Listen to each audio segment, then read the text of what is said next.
Hola, ¿cómo están? Muy buenas noches. Bienvenidos a 7.000 millones, el periodístico internacional de la televisión pública. Estamos en vivo cuando son las 20 horas en punto por la pantalla de TNU. Hoy en un programa donde vamos a estar hablando en el primer bloque de Cuba. Tenemos dos invitadas que vienen de ese país para hablar de la actualidad de Cuba, de la economía de Cuba y otros temas que nos propondrá también Álvaro Padrón. Y en el segundo bloque vamos a hablar de Argelia, con una argelina nacionalizada española que nos hablará sobre la actualidad de este país que está atravesando un duro conflicto con masivas manifestaciones, un gobierno que después de 20 años tuvo la renuncia de su presidente, un polémico presidente. Eso será en el segundo bloque hoy en 7.000 millones, pero de arranque, Álvaro, vamos a hablar de Cuba. Sí, un país que es absolutamente referente para Uruguay. La historia contemporánea de Uruguay nos lleva siempre a una reflexión en relación a Cuba. Hoy vamos a intentar entender un poco la coyuntura, algunos elementos de la historia también, de esa diferencia sustantiva que tiene Cuba con nuestra realidad, un país que sigue teniendo una economía socialista. Entonces, ¿qué está pasando hoy? ¿Qué significa la presencia de académicas aquí en Uruguay? En fin, tratar de poner a Cuba de vuelta desde una mirada un poco más profunda de lo que ocurre normalmente, tratar de que con estas invitaciones tener la oportunidad de hacer eso. Muy bien, ya nos vamos metiendo en el tema. Cuba, hoy en 7.000 millones.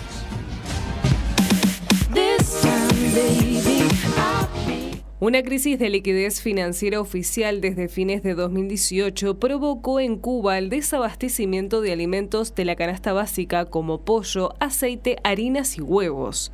Muchos ciudadanos cubanos optaron por migrar a trabajos que les den mayores ingresos, pero aún así no alcanzan el avance del precio de los alimentos. Esta situación se vio influenciada por el endurecimiento de los bloqueos sobre la isla impuestos por el gobierno de Donald Trump, como las restricciones de viajes y visitas de cruceros. Estas medidas han generado un impacto negativo en la economía cubana. Las recientes estadísticas oficiales no reflejan desnutrición en dicho país, pero sí se habla de malnutrición por carencias monetarias y culturales.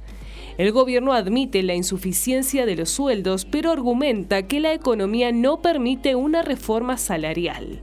En este sentido, el Instituto Friedrich Ebert en Uruguay apoya un programa de intercambio con un grupo de 6 economistas cubanos y cubanas a Montevideo para discutir sobre la importancia de los vínculos entre la política social y la política económica.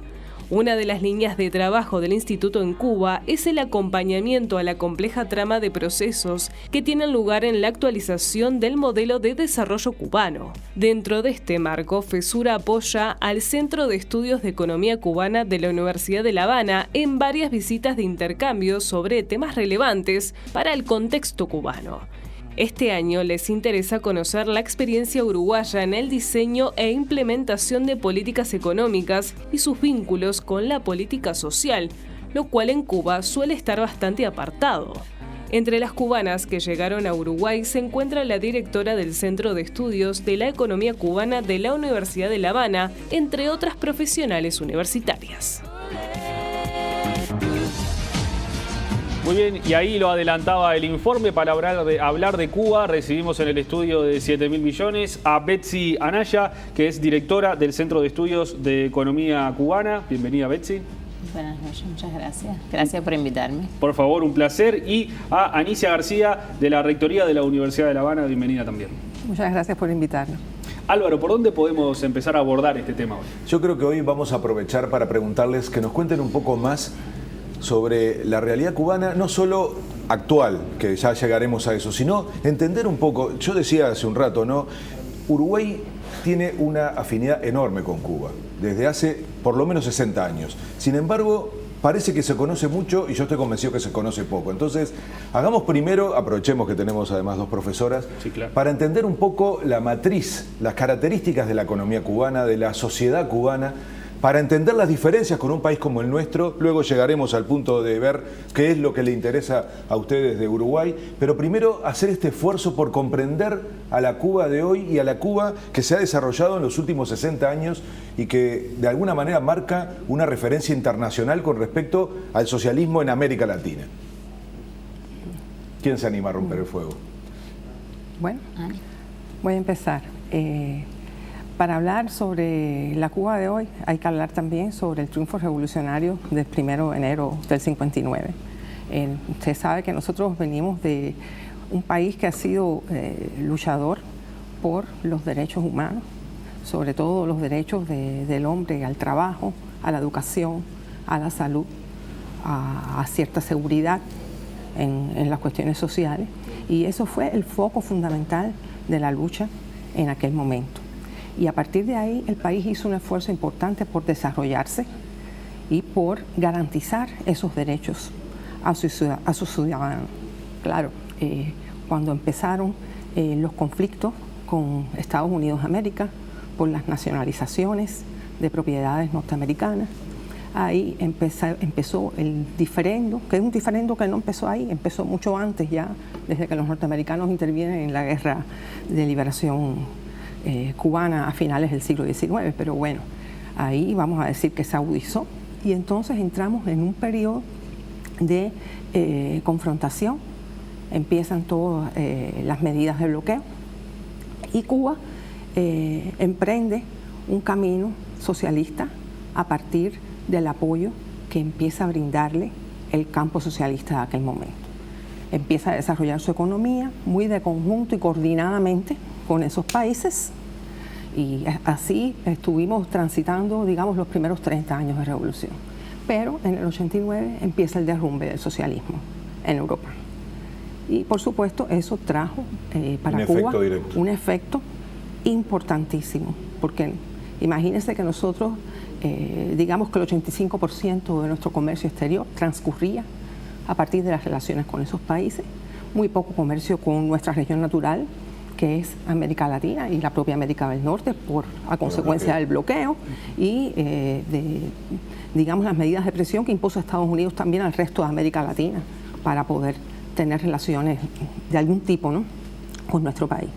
Y bueno, ahí empezó ya, vamos a decir que Cuba ya, yo pienso que desde inicios de los 80, ¿verdad? Ya en el país había claridad de que teníamos que diversificar más nuestro sector externo, que teníamos que diversificar más nuestra economía.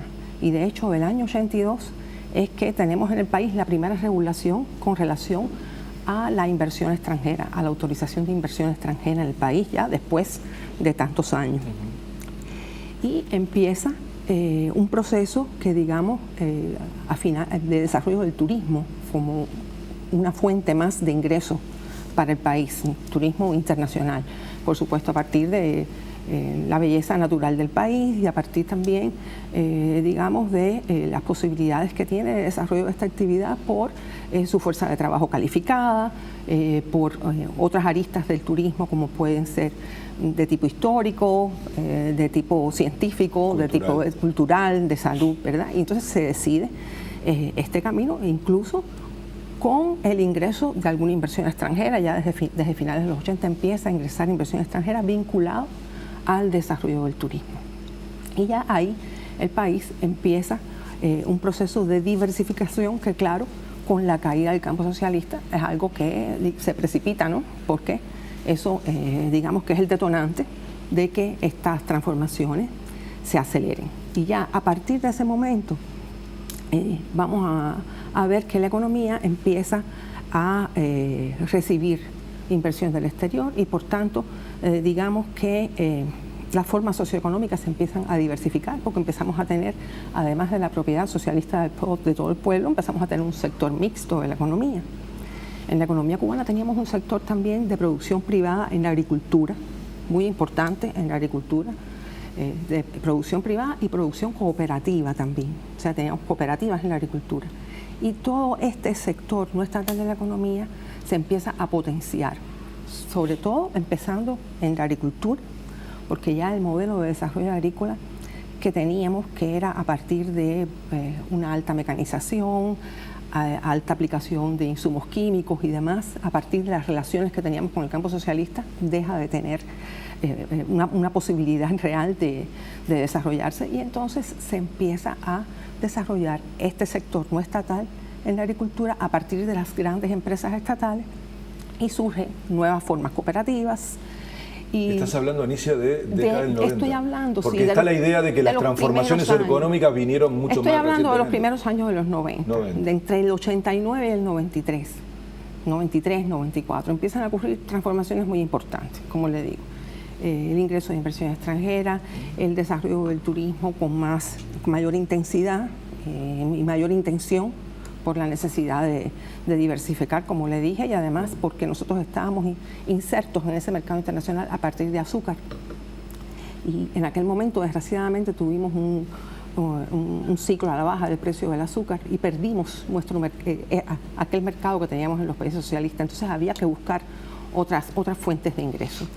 Y la agricultura empieza a desarrollarse, este sector no está, y también en otras esferas de la economía a partir del ingreso de inversión extranjera y a partir también de la apertura de un sector de pequeños productores mercantiles, vamos a decir, de trabajadores por cuenta propia, que después sigue desarrollándose en el tiempo. Pero vamos a decir que ya la simiente, el inicio de esa intención, ¿no?, de diversificar la economía viene de ahí. Es un sector que no dejó de existir. En los años anteriores incluso teníamos un importante sector de producción artesanal que también contribuía, pero se empieza a desarrollar más en esos años críticos donde imagínese usted que el Producto Interno Bruto se contrajo en 35% en apenas 4 años. El comercio internacional se redujo a casi un 25%. Es el llamado periodo especial. Exactamente, son los años de crisis más violenta, ¿no?, que sufrimos. Y hay que decir también que Cuba siempre ha sido una economía muy abierta, muy dependiente de su sector externo, porque somos un país pequeño, apenas 11 millones de habitantes, somos similar a Uruguay, un mercado pequeño y necesitamos importar y exportar. Importar y exportar. Y es la clave del asunto.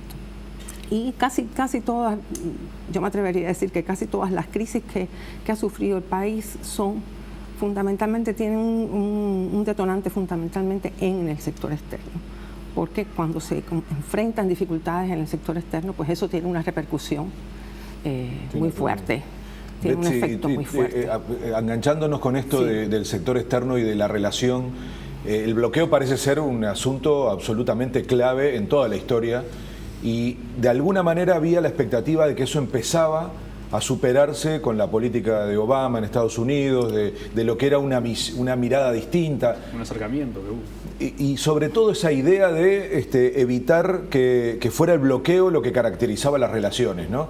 Y sin embargo, estamos en la época de Trump, ¿no? Una especie de retroceso que afecta a todo el planeta. Bueno, guerra comercial con China, relaciones complicadas con todo el mundo, pero para Cuba siempre es un tema determinante. Entonces, ¿cómo ubicamos esto que recién hablábamos de la evolución, de esa apertura, del intento de una diversificación económica en esta especie de regresión al proteccionismo norteamericano, pero particularmente a la versión más dura de un sector de ultraderecha como el que representa Trump, con mucho discurso, no solo con la aplicación de prácticas proteccionistas, y volviendo a poner el bloqueo como el principal instrumento de política exterior de Estados Unidos con Cuba?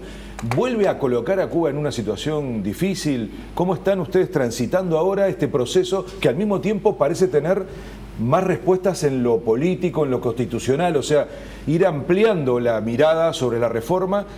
¿Qué ocurre cuando hay un cambio de conducción después del periodo de los Castros, digamos, que no deja de ser un momento también clave de transición, de liderazgos? Todo eso, ¿cómo hoy lo podemos ubicar en la coyuntura cubana? Sí, ciertamente Cuba es una pequeña isla. Y un poco conecto con lo que decía Anicia, no podemos llegar a la coyuntura sin ver la historia. Estamos desde inicios de la revolución, justamente Cuba ha tenido que lidiar con el bloqueo de Estados Unidos, que ha tenido un costo elevadísimo para nosotros. O sea, a inicios de la revolución, de hecho, el primer costo que tuvimos es la pérdida de ese mercado. Cuba era una economía fundamentalmente agrícola, centrada en la agroindustria azucarera. Su principal mercado de exportación era justamente Estados Unidos. Y bueno, al romper nuestras relaciones, al romper Estados Unidos relaciones con Cuba, implantar la política de bloqueo, pues tuvimos que reorientarnos de una manera bastante drástica. O sea, hemos enfrentado, como decía Anicia, a partir de los problemas y restricciones del comercio exterior, hemos enfrentado situaciones complejas. En ese momento Cuba intentó hacer otras estrategias de desarrollo no centradas en la agroindustria azucarera. Sin embargo, teníamos el conocimiento, teníamos los saberes, teníamos las tierras, teníamos todos los recursos necesarios para continuar con esa actividad y se nos abre el mercado de la Unión Soviética. Entonces, desde ese momento hasta la actualidad, pasando por las distintas estrategias de desarrollo que implementó el gobierno entre el 59 y el 89, por todas las etapas que hemos transitado, hemos tenido que lidiar con el bloqueo. En la década de los 90, con la caída del campo socialista, la política de bloqueo arreció contra Cuba, justo porque Cuba decidió mantener un modelo socialista. Tuvimos costos, tuvimos que enfrentar un periodo muy difícil, o sea, tuvo repercusión en la vida de las personas, en la vida cotidiana, no solo en la economía, por supuesto que eso se refleja en la sociedad. Y tuvimos que lidiar con ese recrudecimiento del bloqueo. Sin embargo, esa política de bloqueo no ha sido efectiva. Efectiva, digo, en los términos efectiva en el daño, que ellos, no exactamente, en o sea, realmente con el objetivo que se persigue, que el objetivo que se persigue es que Cuba cambie de régimen político, de sistema político, cuando creo que todas las naciones tienen derecho a elegir de manera ¿verdad?, libre qué modelo desean. Luego tuvimos una coyuntura más favorable durante la década de los 2000. Cuba comienza a tener relaciones con Venezuela, relaciones más cercanas con China. Hay un periodo de recuperación que es resultado no solo de la nueva coyuntura externa, sino también de toda la política económica que se aplicó durante los años 90. Todas las reformas que Anicia decía, es una reforma mucho más amplia que va desde el nivel macro, digamos, de la economía hasta el nivel individual de la sociedad. Fue una reforma integral, bien intensa, en fin. Y durante esos años tuvimos ya una recuperación de la economía cubana que fue bastante evidente. En los últimos años, a partir del 2011, Cuba está inmersa en un proceso de actualización, se le conoce, del modelo económico y social.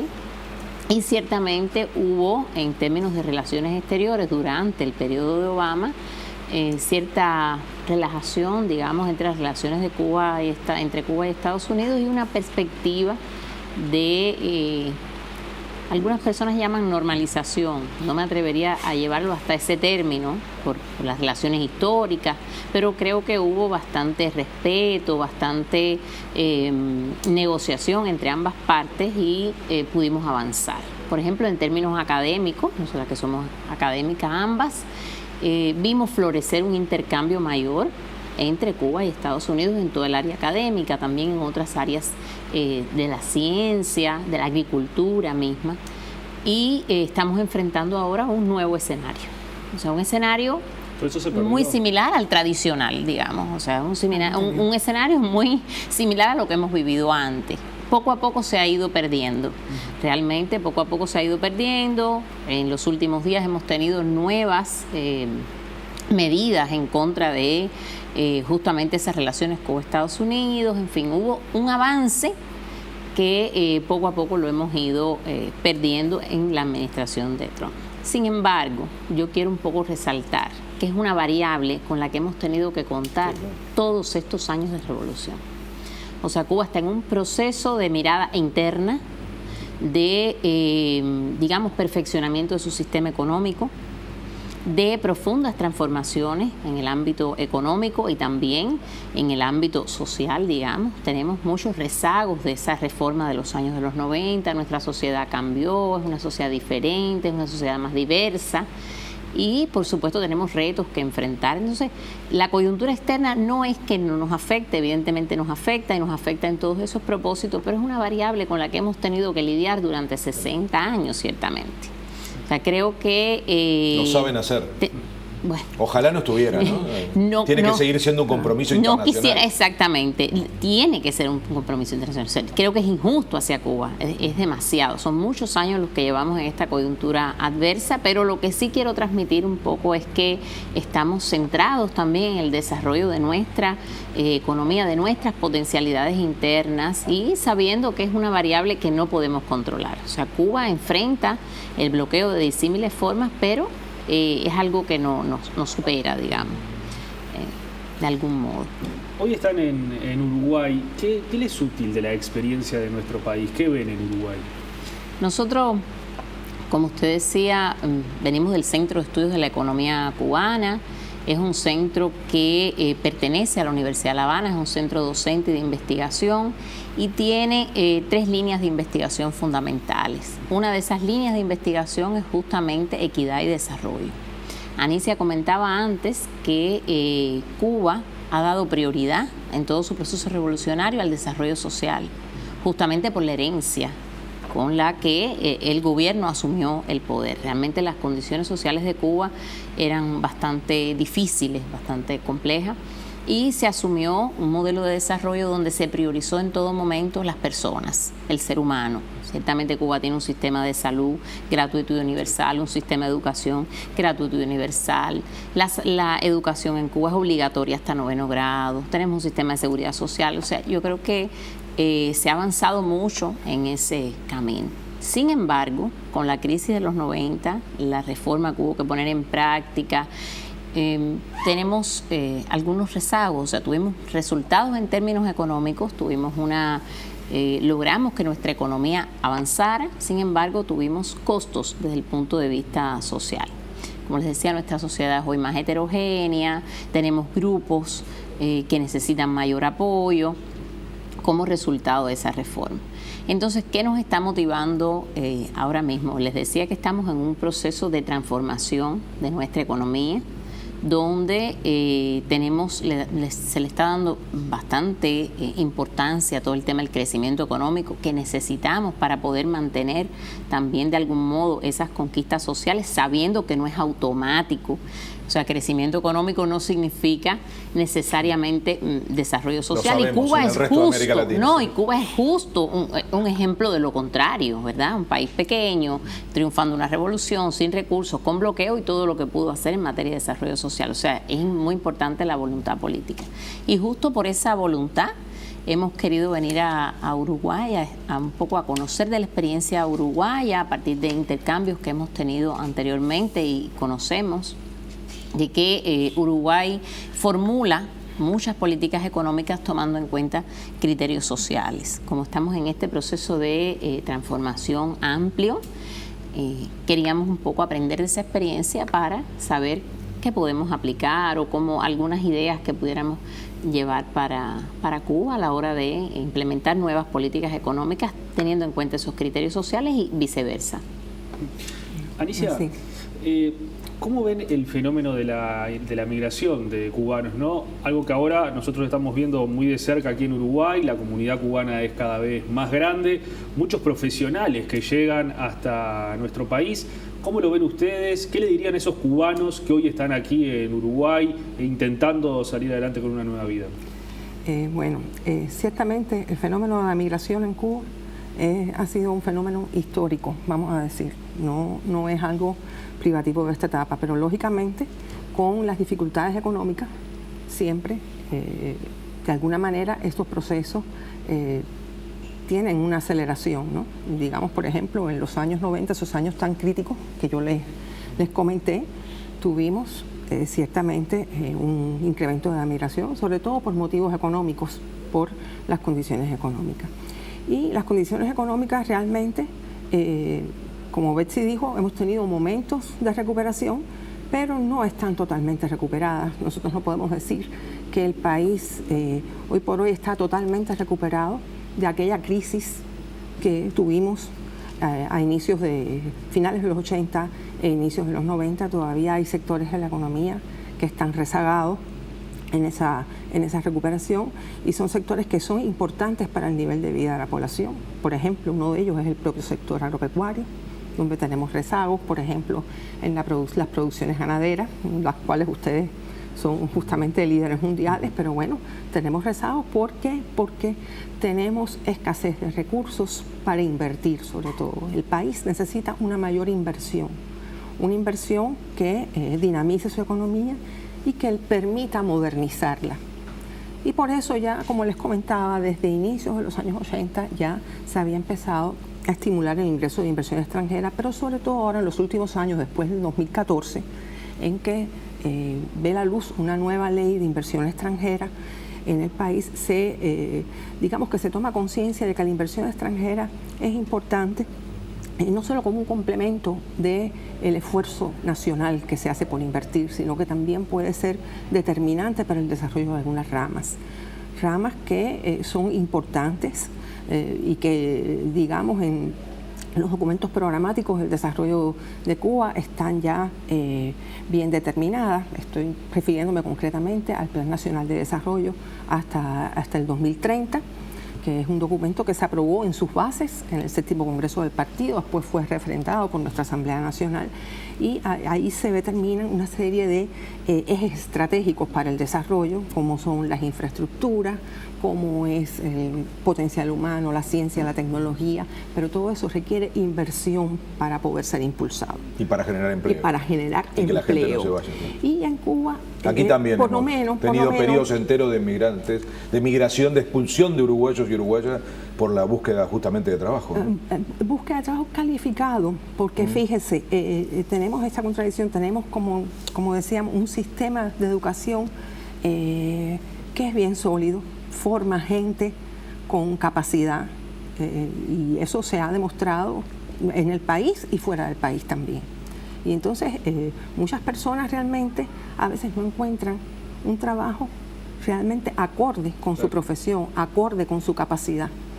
Y estas fricciones que se dan a veces en el corto plazo, pues son también un motivo de salir. Además, hay que decir también que después del 2012 hemos tenido una nueva ley migratoria, o sea que esto ha sido también parte de la reforma, que las personas pueden ya moverse con mucha más facilidad al exterior, y bueno, esta conjunción de factores también de alguna forma impulsan en algunos casos la migración. Ahora, ¿qué yo les diría a esos cubanos que están acá?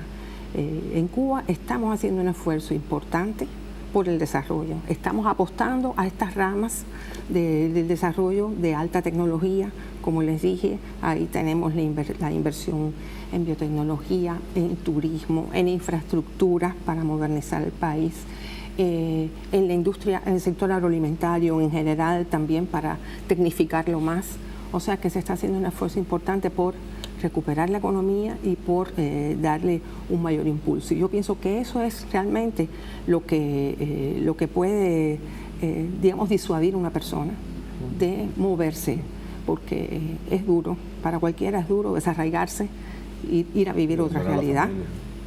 Y por lo menos es lo que yo pienso. Tengo optimismo, de verdad, de que pueda cambiar, de que puedan cambiar las bases económicas, de que podamos lograr este plan de desarrollo, por muy duras que sean las condiciones externas. El país, como decía Betsy, hemos lidiado con eso, lo hemos sabido hacer, y además el país también se está volcando a un proceso, como yo lo veo, de una mirada más interna, tratar de resolver algunos problemas internos, como es el caso de la alimentación, que desgraciadamente todavía importamos muchos alimentos que podemos producir en el país. Y entonces realmente se está haciendo un esfuerzo por enfocar las prioridades de corto plazo a resolver estos problemas que de alguna forma pueden limitar el desarrollo. Anicia, Betsy, muchas gracias por acompañarnos hoy en 7.000 millones, acercándonos la realidad cubana.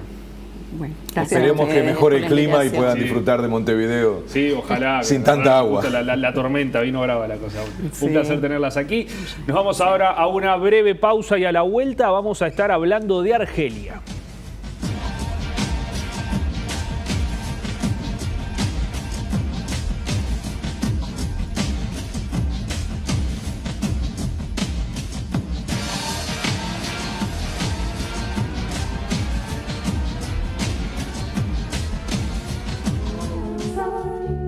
El Consejo Constitucional de Argelia anunció la anulación oficial de las elecciones presidenciales previstas para el 4 de julio.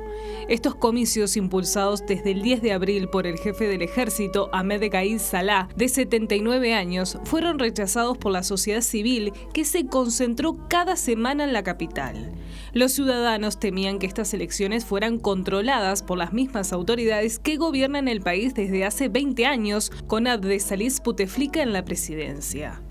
Tras forzar la renuncia de Bouteflika el pasado 2 de abril, el general Ahmed Gaid Salah impulsó estos comicios a pesar de que durante semanas millones de personas salieron a las calles a expresar su rechazo.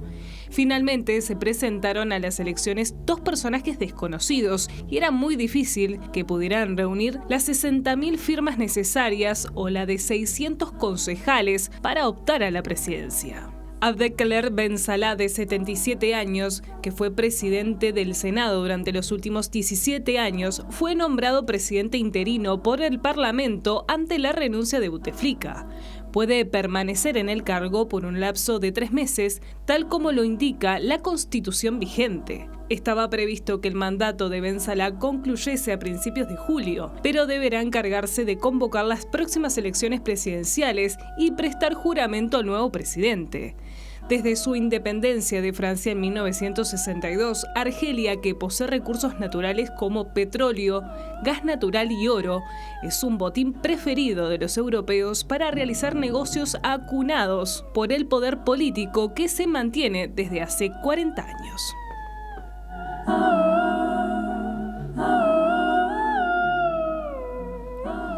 Y para hablar de Argelia hoy en 7.000 millones recibimos a Keira Maked, consejera de las misiones internacionales de la Universidad de San Luis en Missouri, pero en Madrid. Ella es argelina, nació y fue criada en Argelia. Hoy en día es nacionalizada española. Bienvenida, Keira. Muchas gracias, bien hallados. Un placer tenerte con nosotros. Gracias por invitarme. Por favor. Para comenzar, para darnos una introducción a un tema que para nosotros es tan lejano, ¿no? ¿Cómo nos podrías resumir los últimos 20 años de la historia de Argelia con la caída ahora recientemente del presidente Bouteflika? Vale. Bueno, Argelia en su trayectoria ha sido un país socialista hasta hoy en día, de hecho sigue siéndolo. Los últimos 20 años tomó el poder el presidente Bouteflika, que en sus principios no era mal presidente, pero se eternizó en el poder y a lo largo de los 20 últimos años se fue deteriorando la cosa hasta ser como... realmente él no estaba gobernando el ejército.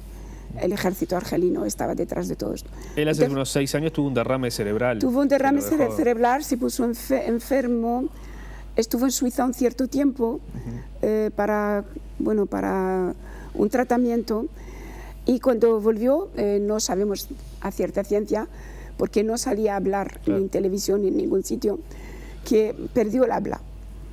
Pero aún así los militares lo mantenían en el poder para no cambiar las cosas. Y ser ellos los que estaban controlando la realidad de Argelia. Esto los militares han controlado desde el principio, desde la independencia del 62, cuando se fueron los franceses de Argelia. Y ahora, este año, cuando se anuncia que Bouteflika, a pesar de este estado en el que estaba, iba a ser nuevamente candidato a la presidencia, es que explota... Sí, eso provocó la ira del pueblo, porque ya no quieren más este gobierno.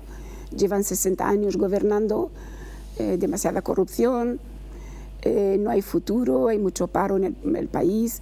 El 50% de la población son jóvenes, menores de 25 años, y no ven salida, no ven un futuro claro para ellos.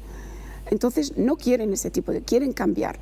Lo intentaron en el 2001, cuando ganó el FIS, el Frente Islámico de Salvación, que no llegó en la primera ronda, y no llegó a gobernar porque el ejército tomó el asunto en mano y no llegaron a gobernar nunca, pero eso provocó una guerra civil de casi 10 años, donde murieron más de 250.000 argelinos. Era una guerra civil encubierta. Los occidentales o los países de Occidente nunca intervinieron porque dijeron que este era un asunto interno y no interesaba a nadie. Pero la gente seguía muriendo. Y por eso están muy enfadados los argelinos hoy en día, porque no quieren que pase lo mismo. En Argelia hoy en día hay como 10 o 12 partidos distintos que pueden gobernar, pero no son fuertes. Claro. O sea, a lo mejor entre todos pueden hacer uno fuerte, pero no hay una cabeza visible que pueda solucionar los problemas argelinos. Está el gobierno que está en vigor ahora mismo, sí, que no quieren los argelinos que se eternicen el poder, y está el FIS, que tampoco lo quieren. Y si se celebran ahora mismo unas elecciones, seguramente ganará el FIS. Las elecciones que cuando asume el presidente interino el 9 de abril tenía por constitución un plazo de 30 días para convocar esas elecciones. Exacto. Se marcó el 4 de julio, después se suspendió y hoy en día no tienen fecha de elecciones. No hay fecha. Hoy en día no hay ninguna fecha. Tampoco quieren, o sea, lo que quieren es que se vayan. Claro. Y que tome el poder otro tipo de personas, otro tipo de líderes o de partidos para que pueda cambiar algo en Argelia. Porque si son siempre los mismos, nunca va a cambiar nada. Por supuesto, están sostenidos por Francia, el gobierno actual está sostenido por Francia, es muy difícil. Es una pieza estratégica, Argelia, exacto, dentro de África, como exacto, Marruecos en su momento, sí, tanto para Francia y España, otro país que tiene un vínculo. Exacto, todos los países del otro lado del Mediterráneo no les interesa que cambie nada en la zona. Entonces, sí, están sostenidos por Francia, por España incluido, probablemente menos por España que por Francia, pero Francia sí, sigue vigente. Es verdad que se ha ido el ejército, pero Francia sigue estando en Argelia. Y nos contabas que una de estas manifestaciones que hubo fue la de mayor convocatoria a nivel mundial en la historia. En la historia, ha batido récord Guinness. Y a pesar de eso, nadie se interesa por esta situación en Argelia, ni lo vemos en todos los medios. Exacto, no suele, ni siquiera en Occidente, o sea, ni siquiera en Europa, que está muy cerca, se ha dado eco a esta noticia. O sea, si lo busca en YouTube y todo lo encontrará, pero realmente nadie ha hablado de esto. O sea, no ha salido en los medios. Argelia tiene petróleo y por eso le puede interesar a muchos. Argelia es un país muy rico, muy grande. Tiene petróleo, tiene gas, eso es lo visible. Claro. Pero Argelia tiene minas de oro, Argelia es un país agrícola, tiene muchísimas cosas. No está explotado del todo. Argelia hoy en día solo vive del petróleo y del gas, que vende a Europa, yo diría que a muy mal precio. Y uno de los cambios que puede haber es un país que explote más, que se transforme en un referente dentro de África. Necesitan explotar muchos los recursos que hay en Argelia, no solamente el petróleo y el gas, porque eso llegará un momento en que se terminará. Claro. Y no hay infraestructura para seguir adelante, porque no se ha dado, o sea, nunca han pensado en hacer otras cosas que no sea exportar el petróleo y el gas. ¿Y cómo es el vínculo de Argelia con sus vecinos africanos? Con los africanos, algunos mal, algunos bien. Por ejemplo, con Marruecos, con el tema del Sahara Occidental, hay un conflicto que lleva más de 30 años. Los saharauis están en Tindouf, que es como un campamento de refugiados en las fronteras entre Argelia y Marruecos. Dentro de Argelia, el Frente de Liberación Saharaui está sostenido por Argelia y eso ha creado un conflicto con Marruecos. Las fronteras están cerradas y los gobiernos no tienen un buen entendimiento. Con Túnez, mejor. Libia hoy en día no se entiende con nadie. Sí, claro. Tiene sus propios problemas personales, o sea que, bueno. Y con el sur, hay el sur como Mali, Chad y todas esas cosas. Argelia sirve, hay un acuerdo que se hizo con Europa para más o menos hacer como muro de contención por la inmigración que viene de África. Claro. Entonces Argelia se ocupa más o menos de devolver a los africanos inmigrantes o migrantes hacia Europa a sus países de orígenes. Aunque Argelia tiene su propio flujo de inmigrantes también hacia Europa. ¿Cuánto es la población de Argelia hoy en día? Ahora mismo como 60 y tantos. La verdad que no tengo muy bien el dato, pero sí, millones. O sea que es un país funcional a Europa, es un país en África, pero que es funcional a los intereses europeos. A los intereses básicamente franceses Pero sí, o sea, es para toda Europa. Y esa sociedad argelina tan joven como vos decías, está harta también de lo que está pasando dentro de su país, pero también de ese vínculo con Europa. ¿Cómo es ese trato? Efectivamente, bueno, de hecho los argelinos no ven futuro en su país. Por el hecho hay mucha corrupción, pero mucha, o sea, a nivel, es bestial la corrupción que hay en el país.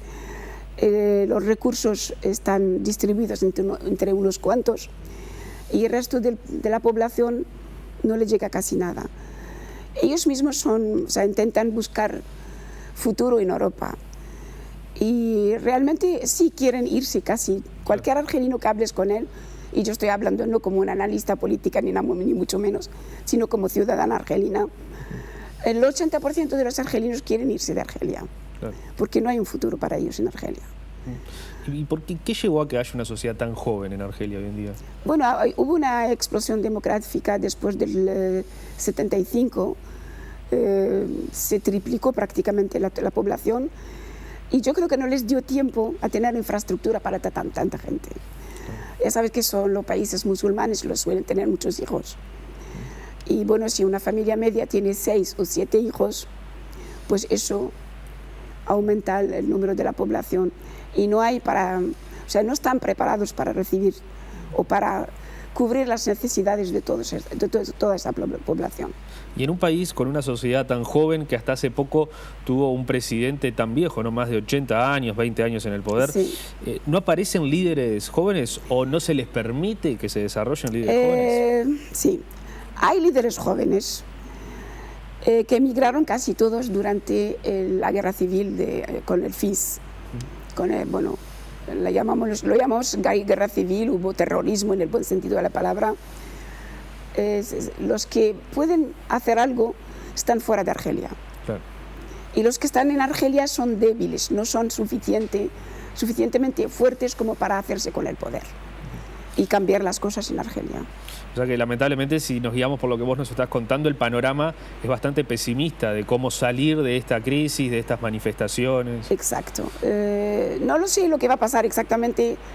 Las manifestaciones, lo único que no quieren los argelinos tener el gobierno que hay, pero tampoco quieren que ganen los islamistas, claro, porque volveríamos a lo mismo y pasaría como en Egipto, por ejemplo. Claro. Que ganaron los islamistas, sustituidos ahora mismo por el ejército, y otra vez vuelta al ejército, al gobierno como allí. Entonces es lo que no quieren. Entonces quieren que se vayan todos, los unos y los otros, y que se implante un nuevo gobierno con nueva gente. ¿Pero de quién sería el tema? Ese ¿Quién es esa nueva gente? Bueno, están llamando hoy en día, cosa que no han hecho hace 50 o 40 o 20 años, al diálogo, sentarse y hablar y encontrar algún punto de encuentro entre todos los que hay. Y posiblemente la única manera es unificación de todos los partidos que no son estos dos. Claro. Y esta es la única solución que puede haber hoy en día. ¿Estas manifestaciones que se están dando hoy son libres o son reprimidas? ¿El gobierno las tiene controladas? La verdad que hoy no son, o sea, por primera vez podemos decir que son libres. Son manifestaciones espontáneas. Claro. Algunos partidos están organizados por los partidos, pero no están reprimidas por el gobierno, por primera vez. Claro, por primera vez en tantos años. Exacto. Y por último, vos como argelina, ¿cómo ves estas imágenes en la televisión, lo que está pasando? Supongo que todavía tenés familiares en ese país. Sí, tengo hermanos, tengo familiares, amigos. ¿Qué te genera cuando ves lo que atraviesa tu país? La verdad que, bueno, un malestar, sinceramente una incertidumbre, porque me gustaría saber dónde va esto y ningún argelino sabría contestar esa pregunta. Están protestando, pero no saben dónde va a acabar eso. Exacto. Te indigna... Lo único que saben es que no quieren eso. No quieren lo que hay.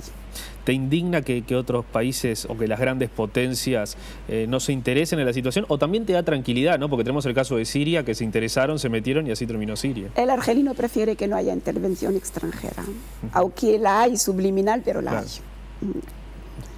Así que no, yo prefiero que no la haya.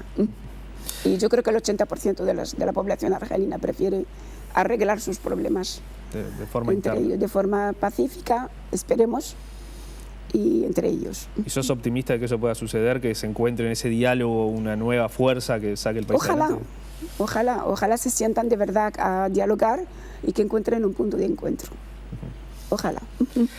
Keira, muchísimas gracias por estar hoy con nosotros, acercarnos no solo tu experiencia como argelina, sino este tema que, como decíamos, ¿no? Es importante también que se haga público para que por lo menos quizá Naciones Unidas u otros organismos se interesen y le busquen una salida. Un verdadero placer. Gracias por invitarme y gracias por darme la oportunidad de decir mi opinión. Por favor, un placer. Un placer. Breve pausa y ya venimos con el cierre de 7.000 millones.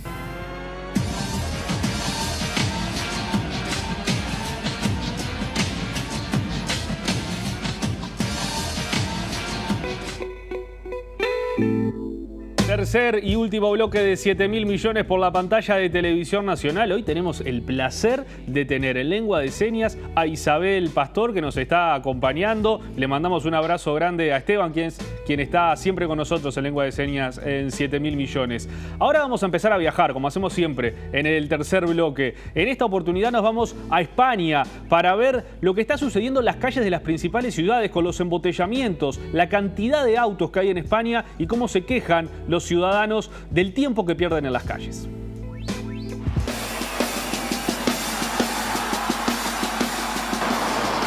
Escuchen la mañana de millones de españoles. El sonido del atascazo diario. Pues sí lo noto, madre mía. Y te pones atacada de los nervios. Donde más lo sufren en Barcelona, después Palma, Granada, Madrid y Santa Cruz de Tenerife. En Barcelona se tiran 18 minutos parados por cada media hora de trayecto. Por la mañana para ir a trabajar es un caos. Donde vayas pierdes mucho tiempo. En Madrid, 17 minutos de más al volante. Y si además hay lluvia... Desesperación. Que no se puede venir con coche. En Granada, por ese cuartito de hora desperdiciado, no se oyen más que lamentos. Horrible, horroroso. Lo que se necesita es más organización. Y atención a la penúltima ciudad más libre de atascos. No de España, no de Europa, del mundo. Cádiz, donde los coches no hacen perder el tiempo. No veo mucho tráfico yo aquí, me parece que estáis muy bien. Un oasis en medio de un mundo cada vez más congestionado y más contaminado.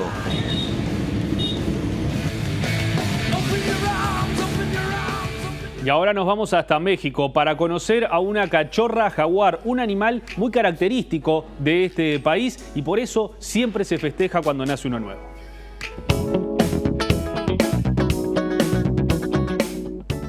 Presentaron en México a la nueva cachorra jaguar del zoológico de Tlaxcala. El jaguar es un animal característico de México, por eso cada vez que se conoce la llegada de uno nuevo, la alegría recorre todo el país centroamericano. Especialmente cuando se habla de un espécimen tan adorable como la pequeña que presentaron en este zoológico. La presentación tuvo lugar a través de la cuenta de Twitter del gobierno estatal y en el zoológico. Ahí informaron que la cachorra nació pesando 500 gramos y con 15 centímetros de altura. Afortunadamente está 100% sana y lo mejor, hay fotos. 110 días fue lo que duró la gestación para dar a luz a la pequeña. Su nacimiento se dio dentro del programa de reproducción del zoológico del Altiplano, por lo que se considera un gran triunfo. Afortunadamente, la madre de la cachorra la aceptó sin problemas y la alimentó con paciencia. Este suele ser un asunto complejo en los jaguares, pues no es extraño que una madre rechace a su cría. Por suerte, según las autoridades del zoológico, que la madre haya alimentado a su cría por 10 días garantía la supervivencia del animal. La cachorra es la quinta felina nacida en este zoológico. Y ahora nos vamos hasta Uganda para conocer la historia de un músico y político que estuvo preso, que fue liberado en los últimos días, pero no podrá participar en manifestaciones opositoras.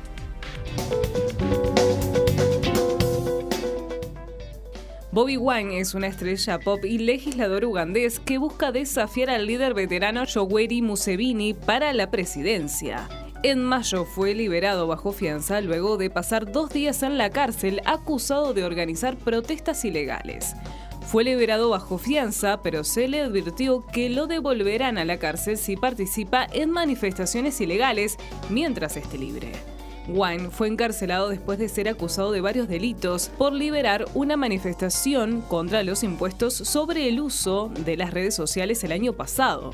El músico dijo a la corte después de las presentaciones de sus abogados que los cargos en su contra tienen motivaciones políticas y que está siendo perseguido bajo el disfraz de la fiscalía. El día en que fue encarcelado, la policía usó gases lacrimógenos para dispersar a grupos de jóvenes en varias partes de Kampala que se manifestaban contra el gobierno.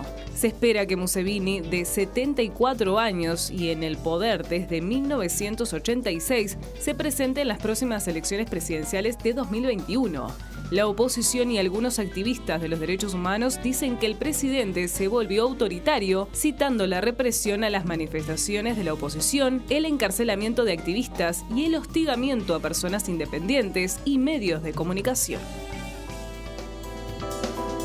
Llegamos al final. La repetición de 7.000 millones la pueden ver el domingo a las 11:30 de la mañana, y a partir de mañana, como siempre, todos los programas de 7.000 millones de las 4 temporadas los pueden encontrar en el canal de YouTube de Televisión Nacional y también en la videoteca de TNU. Nos vamos con música. Hoy estuvimos hablando de Cuba en el primer bloque y por eso nos vamos a ir con música cubana, una mezcla de salsa, de jazz y de funk del grupo Palo con el tema Almonte. Con su música nos despedimos y queda hecha la invitación para el próximo lunes a las 20 horas por la pantalla de Televisión Nacional en un nuevo programa de 7.000 millones. Que pasen bien.